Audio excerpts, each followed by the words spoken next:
Hi there, Mystery Baker here. Hope you're all doing well. Here is my chicken cobbler, and it's absolutely divine. It's a chicken casserole, basically topped with almost like a puddingy dumpling that's made with potato actually, and it's potato cobbler. Absolutely fantastic, and they're very versatile. So if you don't want to make the chicken casserole, and you want to add these potato cobblers to maybe your beef mince or your beef stew, then I'll put the time stamp here and you can see how I made the dumplings.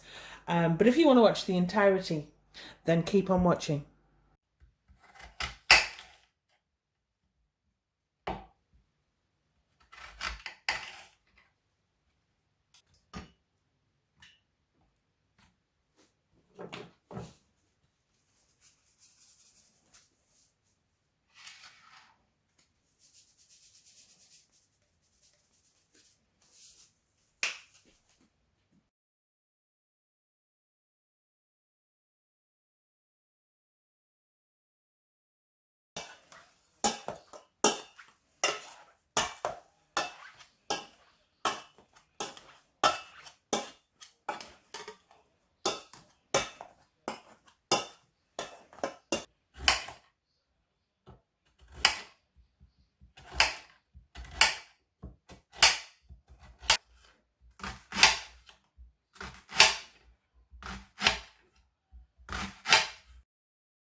Okay, so I've prepared my mashed potato for my cobbler. I've chopped all my vegetables and I've prepped my chicken thighs. They're all chopped up. You can use chicken breast, and I've added some seasoning and I've just allowed it to sit for about 10 minutes just for the salt and the peppers to absorb and season the chicken a little bit. So I've got some hot oil, just vegetable oil on this, and it's a one-stop pot. This is just family cooking, quick, easy, wholesome. Okay, so I'm going to add my chicken thighs to the pan. Now you, as I say, can add chicken breast, but I find the meat, this boneless chicken thigh, and I find the meat a lot sweeter and tastier and not as dry. Okay, so but it's up to you. It's your casserole. And this is just a great base for any casserole, really.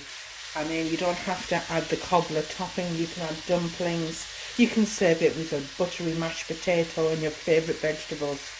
But I'm going to let this sizzle and brown at the bottom, and then I'll turn it over, okay, to just get some colour on the chicken thighs. That's what I'm looking for. So I'm just going to fast forward and keep coming back, showing you the different stages rather than you just watching the whole scene, because it takes, 5 minutes. So I'll be back shortly. Right, I'll come in here just to mention something, because this is for my beginners. When you add the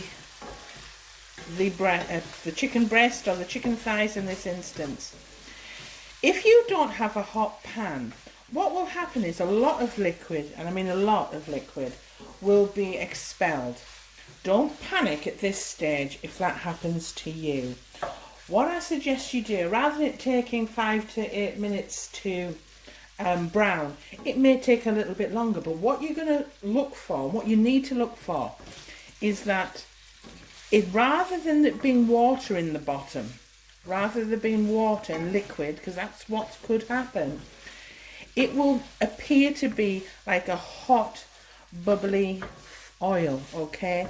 And that's what you're looking for, okay? With a little bit of chicken stock in there, because obviously the juices of the chicken will be released as well. And when you're kind of finding a little bit of a coating amongst the juices on the bottom of the pan, it's ready to be set aside, okay? So this is ready now. It's, well, as I say, I seasoned it before I added it to the pan, and it's ready now. So what I'm going to do is I'm going to set it aside because I want to use that pan. So I'm going to use another bowl and pour these chicken thighs in the bowl out of the way while I start on the base for your casserole. I'll be back in a bit. Okay, so I've removed the chicken thighs and all the juices that were left. It turns into like a bubbly fat with a little bit of liquid in, not too much, but you can hear it sizzle like you would if you were frying bacon. And speaking of bacon, here we go for the base of our casserole. So using the pan with all of the goodness still left, like the bits of chicken already in that oil. If you need to add a little bit of extra oil, please do. And I'm going to add 100 grams of 4 rashers of chopped up smoky bacon, and I'm going to add that here and just coat it in the oil in the chicken bits and bits and bobs in the bottom. That really does add to the flavour, I promise you. It really does. Now this stage is quite important for me, and I always have a little bit of a I wouldn't do it like that. But what you need is, you need this to start to become crispy, because that really does intensify the flavour for your casserole. In fact, for anything with soups, or I actually use a little bit of smoky bacon in my bologneses because it just adds va-va-voom. But that's another story. So I'm going to get this moving on here until it becomes golden, okay, and crispy. Some people just pop it in and then start adding everything else. No. Get this nice and crispy, okay? So rather than bore you, I'll do the rest off camera and come back when... Okay, so I've browned my lardons. As I say, smoky bacon chopped up, just as good. It's just to render down that wonderful fat and smokiness. It just adds a little bit of va-va-voom. And we're keeping it on the heat right now. Just a low heat. And at this point, we're going to add our onions and that clove of garlic. The garlic is optional. I don't like usually adding garlic to kind of traditional food, but in this instance I do think it just adds a little bit of something else, and especially because you're sweating it down with the bacon, it just does something to it, I think. But again, no pressure. You don't like garlic, just add the onions. And I'm just on a low heat sweating those onions and bacon and garlic down like that, okay? Keeping it moving because you don't want it to catch at this point. All right, yes, it's all coming along. And then I'm going to add my carrots. So your chopped carrots, and again coat them in that, and a little bit of chicken juice there, a little bit of bacon oil and the garlic and the onions, and I'm just getting some oil on that, and it's very low heat, nothing major, nothing causing anything to burn at this point. I'm just giving it a nice stir. Yeah baby. And then I'm going to add mushrooms, but again, these are button mushrooms. Add what you want. Add your favourite vegetable. This is a casserole. Put in what you like. That's important. Do what you like. And again, I'm just giving that a stir.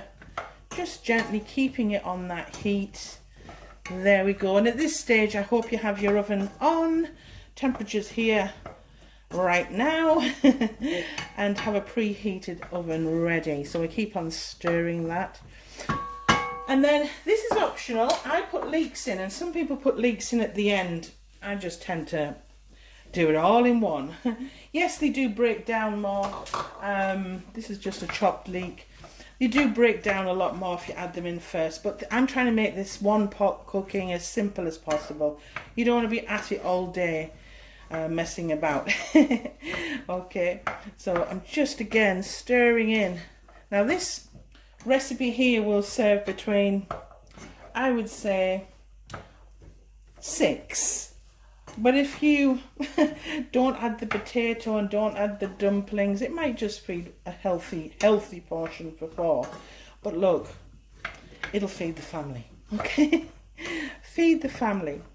And again, just stirring as I go, like this, see?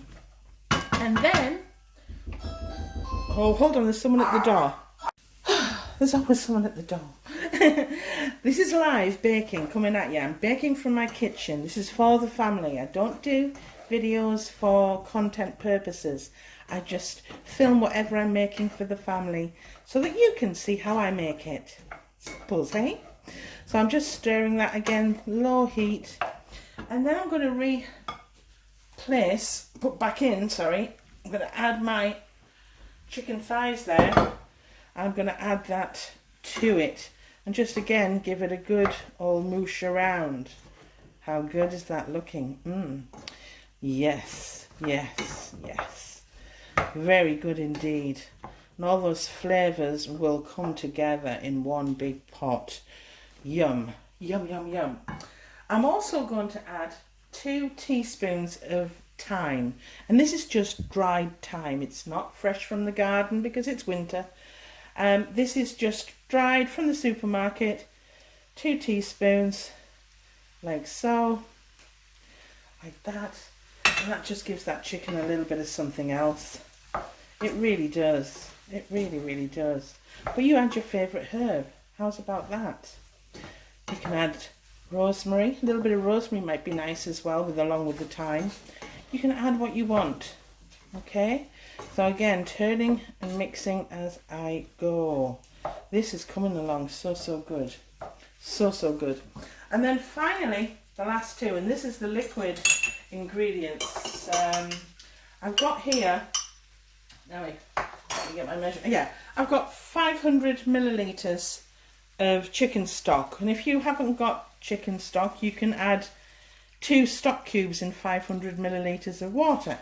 And I'm going to add that liquor to it like so, keeping it on the heat as we go. And finally, I'm going to add a can of tomatoes, just 1 can, chopped tomatoes. Okay, and that's it. Give that a stir. And what we're going to do now is I'm going to allow this just to start to get up to temperature. I want it kind of bubbling gently. And I will put that in a preheated oven for around 35 to 40 minutes. But check it at 35, it might want to come out. But there is another stage to this, and I'll go through it when we add our cobblers, because next up is the cobbler. So while this is in the oven, I'm going to go into the oven to cook. I'm going to crack on with the cobbler, and when I take this out in 30 minutes, I'll add the cobblers to the top. Back in a bit. Allow your casserole to bubble, and when it's come up to a nice simmer, place on the lid and put in a preheated oven for around 35 to 40 minutes. And now for the cobbler. So I've got here some unsalted butter, and it's cold. 100 grams of it here. And I've got some self-raising flour, 250 grams of self-raising flour. I've got our cold now, it's Maris Pipers. It was around 350 grams of Maris Pipers, which I've mashed. I've added no seasoning to it. I've just mashed while it was warm. And about 230 grams of, millilitres of full fat milk.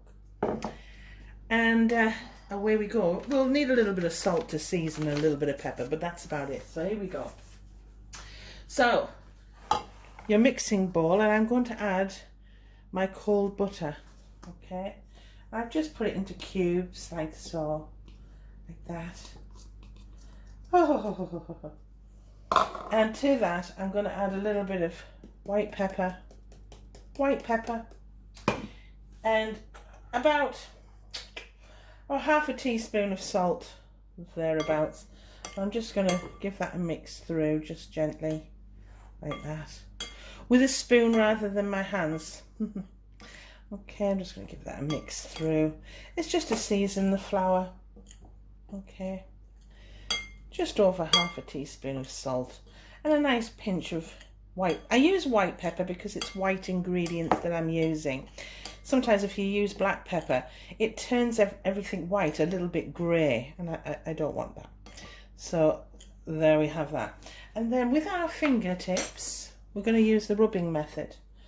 And what you do is you just pick up the flour and the butter between your fingers and you rub, okay, with a rub.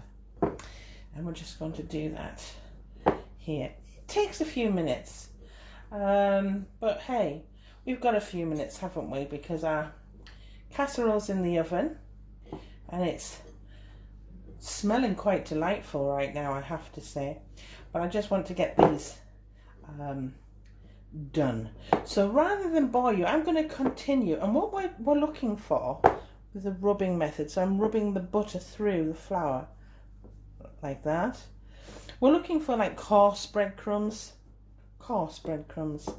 So rather than bore you, I'll come back when this is complete. And I've come in here because I just wanted to show you a process, because obviously I'm thinking of my beginners. This is really therapeutic for me, actually, rubbing in pastries. It just, I don't know, there's something about it. But I wanted to show you. Use your fingertips, because the fingertips are the coolest part of the hand. So don't pick it up in your hands. Just crumble them through your fingertips. And what you're waiting for and wanting is no large lumps of butter left, okay? It all kind of wants to be breadcrumb-like. So again, rather than bore you, I'm just going to set myself away and do this. I really enjoy this. Back in a bit.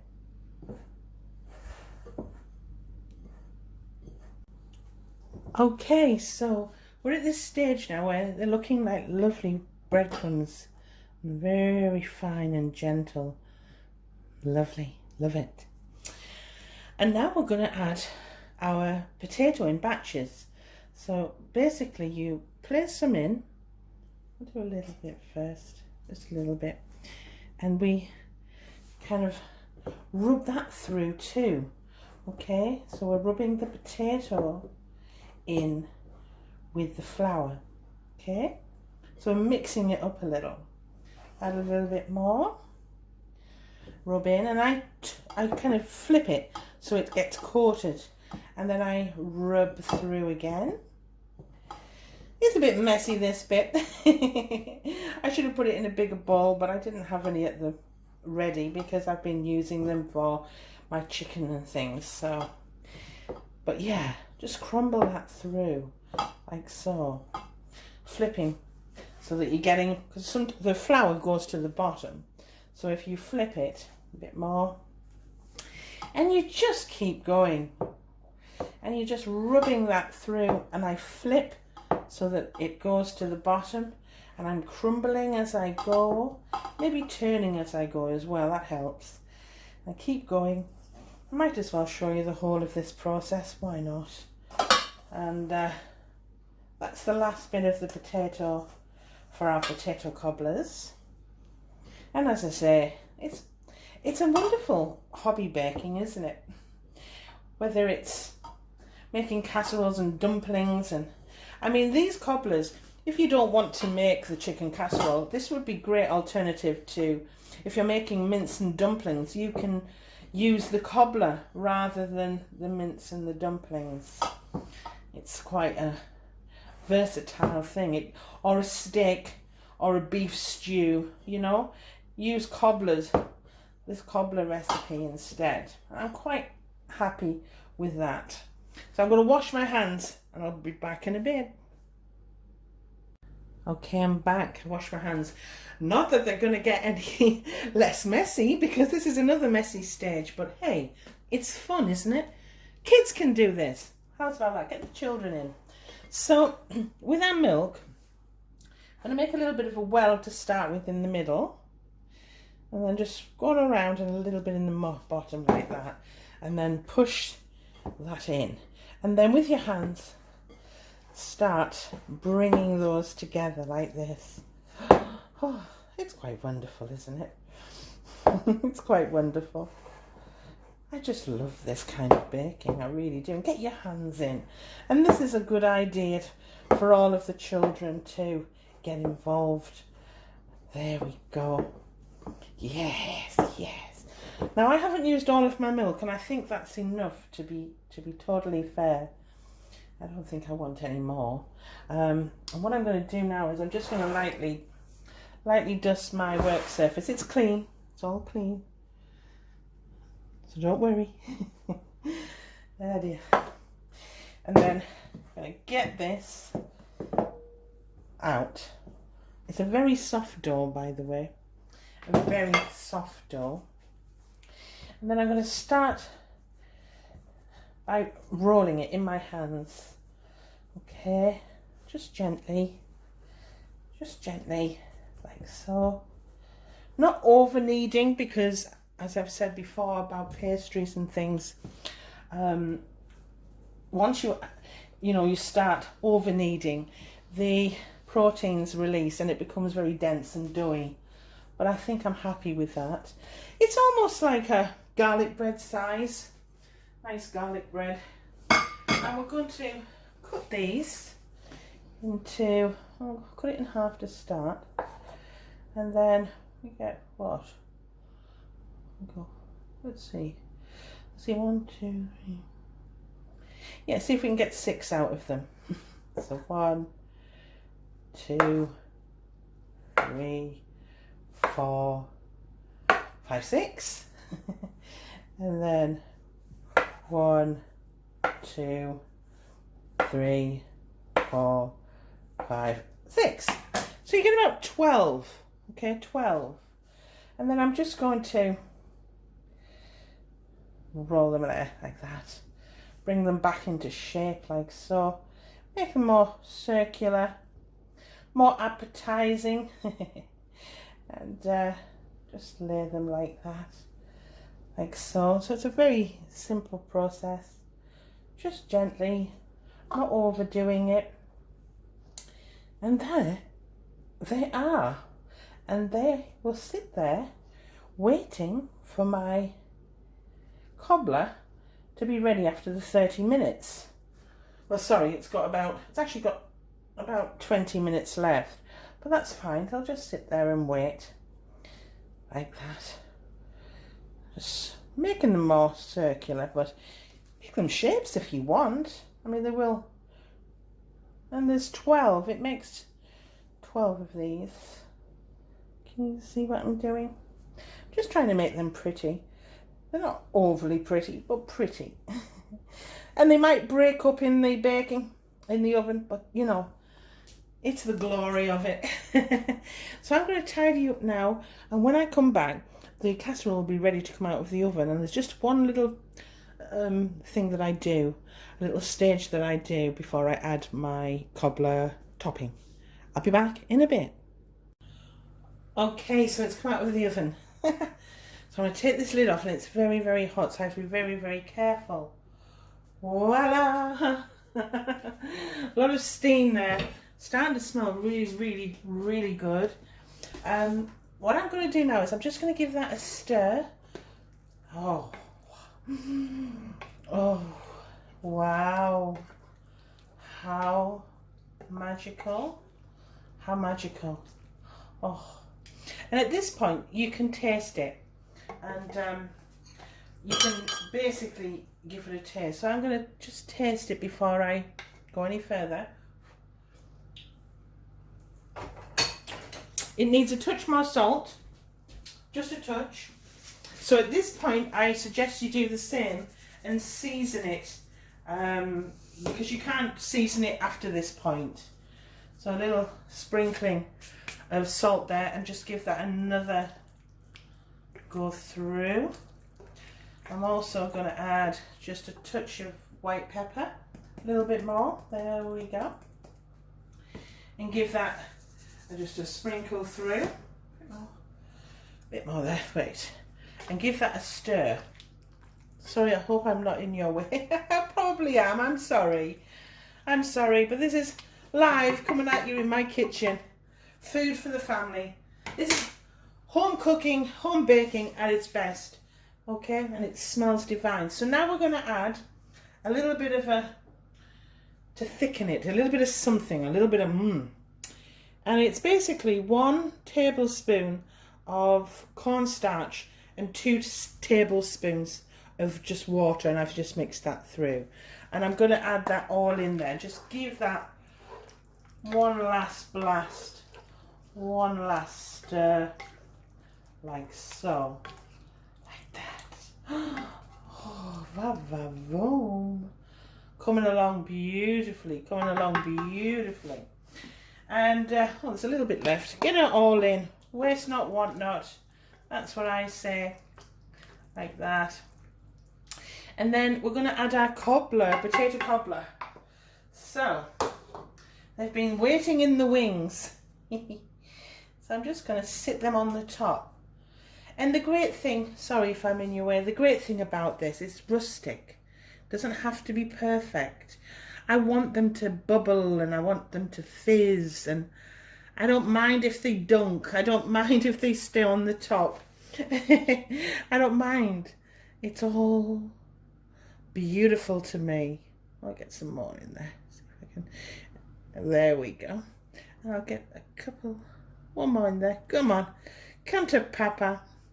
And I'll get some in the centre too. And there we have that. Doesn't that look good? And then what I tend to do is, with a bit of milk that was left over, because I didn't use it all, I'm just going to put a little bit of some milk on the top. Just gently. I don't want to dunk them as much, but it doesn't matter if they dunk, because all those beautiful juices of your casserole will seep in, and oh dearie me, will make it just magical. Just magical. So I'm just going around brushing very fast for you, because I don't want to make this tutorial too long, but at the same time it has to be good enough to eat. Okay, so we're on the home straight. And last one, there we have it, like so. And then what I tend to do with a little bit of ground black pepper, and these are just pink and black peppercorns, I just give it another whoosh, and that's seasoning. I mean, if you don't like black pepper, don't add it, but I do. Sorry. If I'm in the way of the camera, I will learn in time.